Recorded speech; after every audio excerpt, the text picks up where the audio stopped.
చౌదరి గారు అన్నా నందమూరి ఇంటి నుంచి ఇంకొక హీరో వస్తున్నాడంటే ఇండస్ట్రీ మొత్తం అటువైపు చూస్తుంది. తప్పకుండా. మరి ఎన్టీఆర్ గారు, బాలకృష్ణ గారు, కళ్యాణ్ రామ్ గారు వీళ్ళ సపోర్ట్ ఈ సినిమాకి ఏమైనా ఉంటుందా? అందరి ఆమోదంతోనే ఎన్టీఆర్ గారు, కళ్యాణ్ రామ్ గారు, బాలకృష్ణ గారు, అసలు కుటుంబంలో నందమూరి కుటుంబంలో ఎవరైతే ఉన్నారో వాళ్ళందరి ఆమోదంతోనే ఇతను పరిచయం అవుతున్నాడు.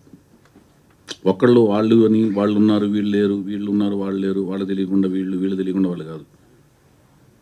అందరి ఆమోదంతోనే ఇతను పరిచయం అవుతున్నాడు. అది మీరు అంటే ఇప్పుడు చెప్పిన దానికి ఎక్స్టెన్షన్ మీరు అందరు ఆమోదంతోనే అంటే ఇండివిజువల్గా అందరికీ కలిసి వెళ్ళి ఈ హీరోని పరిచయం చేస్తున్నాను అని అన్నగారు ఒక మూర్తి గారు ఒక నిమిషం వినండి. మీకు ఆ వీడియో ప్రజెంట్ చేయాలని మీకు కావాలా? మీ వీడియో వెళ్ళి కలిసిన వీడియో సహా ఒక నిమిషం వినండి. ఒక్క నిమిషం మీకు వీడియో ప్రజెంట్ చేయాలి అని అనుకుంటే next time I will present the video next మీకు. నేను మీకు కాదు అట్లా మీరు అడిగింది వాళ్ళందరూ ఆమోదం తీసుకోవాల్సి వచ్చిందా అంటున్నాను నేను. తీసుకోవాల్సిన ఏంటండి? ఇప్పుడు అది కాదండి, అది ఒక్క నిమిషం వినండి. ఇప్పుడు మీ ఇంట్లో నలుగురు కుటుంబ సభ్యులు ఉంటారండి. మీ నలుగురు కుటుంబ సభ్యులు ఫెమిలియర్, మీ ఇంట్లో నలుగురు కుటుంబ సభ్యులు ఉన్నారు, నలుగురు ఫెమిలియర్ అనుకోండి.